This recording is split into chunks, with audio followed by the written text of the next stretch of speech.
बोलिए सियावर रामचंद्र भगवान की। आज थोड़े से सत्संग में बहुत ज़्यादा से ज़्यादा लाभ प्राप्त करने का हम लोग प्रयास करते हैं। कहा जाता है कभी कभी कि एक शब्द से कभी कभी कल्याण हो जाता है, और इतना कल्याण हो जाता है कि आत्मज्ञान जैसे कल्याण होता है।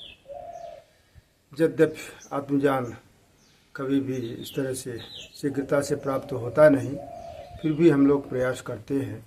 तो आज का मुख्य विषय रहेगा कि शरीर अपना है कि दूसरे का। आज का विषय क्या है? शरीर अपना है कि दूसरे का। तो आइए जरा इस पर विचार करते हैं कि शरीर वास्तव में अपना ही है अथवा अपना नहीं है, दूसरे का है। दूसरे का है तो फिर किसका है? जरा इन सब चीज़ों पर आज गौर किया जाए तो देखा जाए।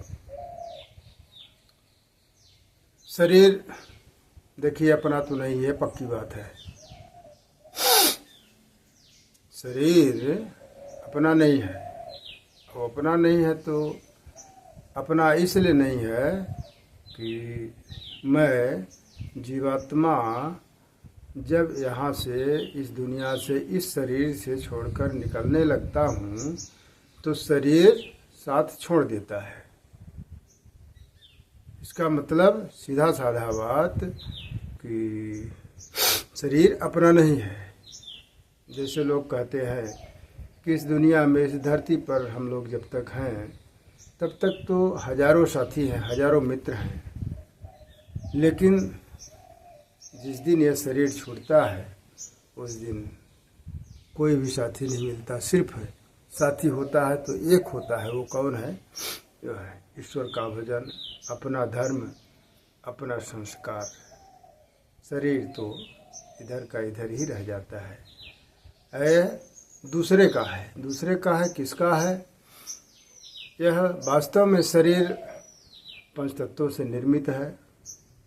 जैसा कि रामायण जी में लिखा गया है कि चित जल पावक गगन समीरा, पंच रचित यह अधम शरीरा। चित, चित माने पृथ्वी, पृथ्वी, जल, अग्नि, वायु, आकाश। यानी चित जल पावक, अग्नि, गगन, आकाश, समीरा यानी हवा। तो यह शरीर इन पंच तत्वों का है। पृथ्वी, जल, अग्नि, वायु, आकाश, इन पांचों का है। जब शरीर छूटता है, इसको दफनाया जाता है, दाह क्रिया की जाती है, तो पृथ्वी पृथ्वी में, जल जल में, अग्नि अग्नि में, हवा हवा में, आकाश आकाश में विलीन हो जाता है। यानी जो जहाँ से आया है, जो जिसका है, उसमें सम्मिलित हो जाता है। तो कहने का मतलब यह शरीर अपना नहीं है। फिर अपना कौन है?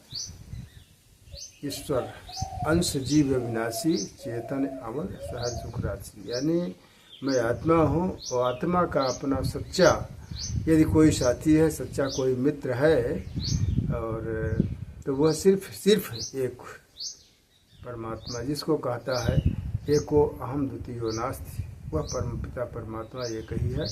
इसी के साथ वाणी को विराम। हरि ओम। शांति शांति शांति।